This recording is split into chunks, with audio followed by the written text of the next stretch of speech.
Hakikatnya, Jepang adalah kekaisaran, Inggris adalah kerajaan, dan sifat dasar manusia menginginkan jabatan, kekuasaan, harta, dan kewibawaan.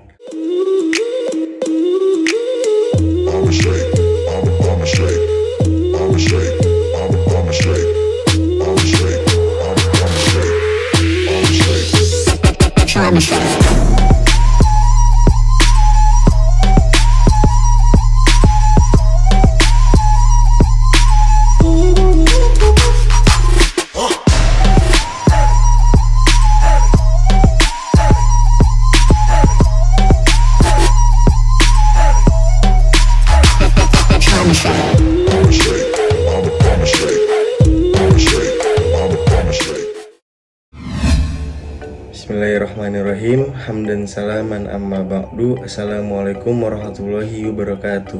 Pada kesempatan kali ini saya akan kembali memaparkan materi sistem politik Islam.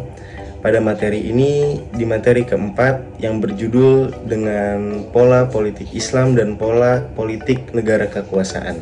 Sebelum kita memasuki ke dalam materi yang akan kita bahas, seperti sedia kala saya akan memaparkan urutan struktur materi.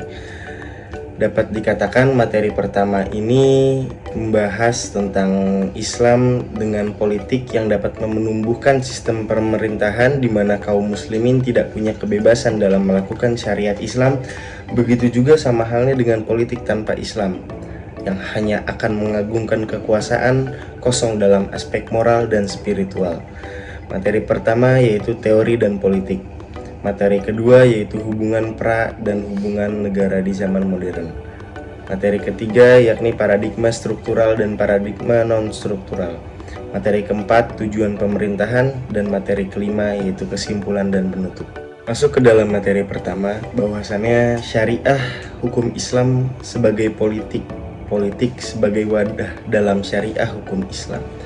Teorinya iman terhadap keesaan dan kekuasaan Allah Subhanahu wa Ta'ala, dan landasannya bahwasannya manusia atau makhluk secara individu atau kelompok harus menyertakan semua hak kekuasaan. Hakikatnya, Jepang adalah kekaisaran, Inggris adalah kerajaan, dan sifat dasar manusia menginginkan jabatan, kekuasaan, harta, dan kewibawaan. Oleh karena itu dapat kita katakan bahwasanya kegagalan Islam dalam membangun sistem politik disebabkan oleh faktor kesenjangan dalam segi struktural, yang dimana ada ketidakmampuan pemerintahan dalam menyeimbangkan pertumbuhan demografis dan perkembangan ekonominya. Hal ini dikatakan oleh Oliver Roy dalam wawasan sistem politik Islam. Masuk ke dalam materi selanjutnya, yakni hubungan Islam dan negara pada masa pramodern. Ada 3 kecenderungan dalam hubungan Islam dan negara di masa pramodern ini. Yang pertama adalah kecenderungan juristik, yang kedua adalah kecenderungan administratif, dan yang ketiga adalah kecenderungan filosofis. Apa itu kecenderungan juristik? Kecenderungan juristik adalah pemikiran politik yang digagas oleh para fuqaha atau alim para ulama. Kecenderungan administratif adalah eksposisi yang patut dicontoh dari administrasi pemerintahan sebelumnya. Dan yang terakhir, kecenderungan filosofis ini adalah pemikiran politik yang digagas oleh para filsuf-filsuf di dunia ini. Selanjutnya, bahasan yang menarik yang ingin saya bahas adalah tentang paradigma pemerintahan Islam. Ada 2 paradigma yang akan saya bahas di sini, yakni paradigma struktural dan paradigma non-struktural. Paradigma struktural ini adalah pemikiran politik yang digagas oleh para ulama dan pemerintahannya dalam satu struktural atau dalam satu kekuasaan. Beda halnya dengan paradigma non-struktural. Pemikiran politik ini digagas oleh para ulama yang di luar dari struktural. Dalam 2 pembahasan ini masuk ke dalam poin kesimpulan tentang paradigma struktural. Paradigma struktural ini digagas oleh Ibnu Arabi. Dalam bahasannya dikatakan memperkokoh sistem struktural dalam pemerintahan politik ini sama halnya seperti dinasti Umayyah dan juga dinasti Abbasiyah. Poin kedua dalam paradigma struktural ini bahwasannya kaum Quraisy ini tidak bisa menjadi pejabat dalam kepala negara atau masuk ke dalam kekuasaan menjadi sistem dalam pemerintahan. Yang ketiga, syarat kepala negara yakni salah satunya adalah kaya dan kokoh. Selanjutnya, paradigma non-struktural. Paradigma non-struktural ini digagas oleh 3 tokoh. Yang pertama adalah Al-Ghazali, yang kedua adalah Ibnu Taimiyah, dan yang ketiga adalah Al-Farabi. 3 tokoh ini menggagas paradigma non-struktural, dan dikatakan bahwasannya paradigma non-struktural ini adalah paradigma yang selalu dipakai sampai sekarang dan didominasi oleh banyaknya sistem-sistem pemerintahan kekerajaan.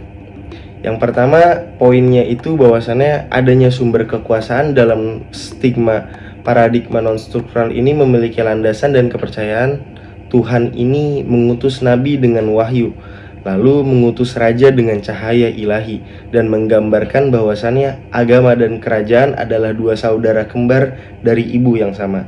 Jadi agama sebagai pondasi dan sultan sebagai penjaga. Apabila agama ini sebagai pondasi tidak memiliki penjaga, maka pondasi ini akan hilang atau akan dicuri oleh orang lain.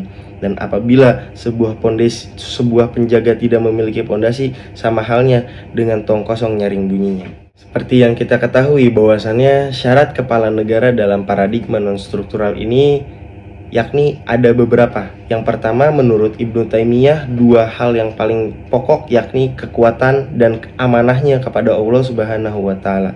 Sedangkan dari Al-Ghazali berpendapat bahwasannya syarat kepala negara menurut beliau dalam paradigma non-struktural ini adalah laki-laki berakal, sehat, merdeka, kekuasaannya nyata, keturunan Quraisy, berkemampuan, waro, dan juga berilmu. Selanjutnya dapat kita simpulkan dari politik ini terhadap paradigma pemerintahan Islam bahwasannya teori politik yang dibangun di luar struktural ini lebih leluasa dibandingkan ulama yang ada di dalam struktural. Tetapi hal ini nyatanya tetap saja paradigma struktural lebih mendominasi terjadi sampai sekarang.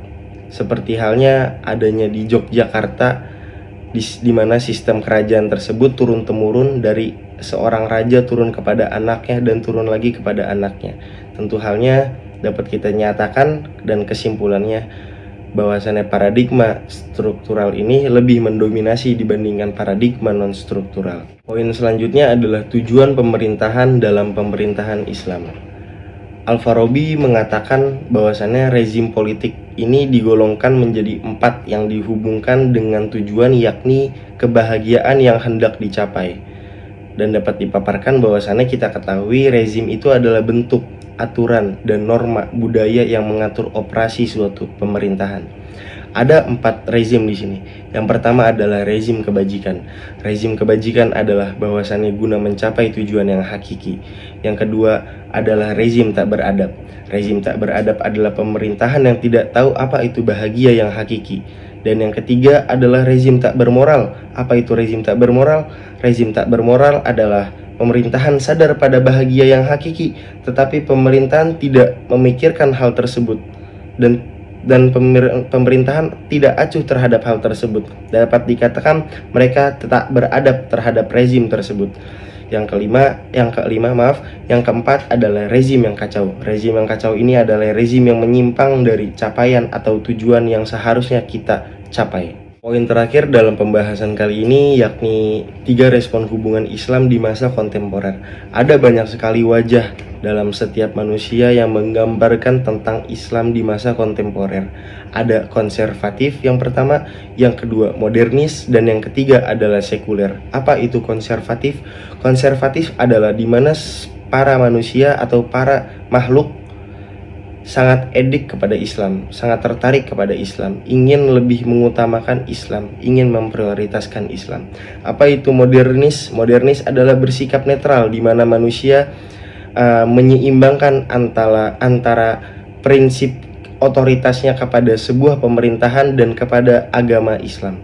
Yang ketiga adalah sekuler. Sekuler di sini adalah hal yang sangat menyimpang atau opini manusia yang sangat menyimpang, yaitu sekuler adalah memojokkan agama Islam, dan tentunya hal ini tidak baik dan hal ini tidak beradab kepada agama, apalagi agama Islam. Alhamdulillah, poin pembahasan yang telah saya paparkan tadi bersinambung kepada titik akhir, yakni kesimpulan pembahasan.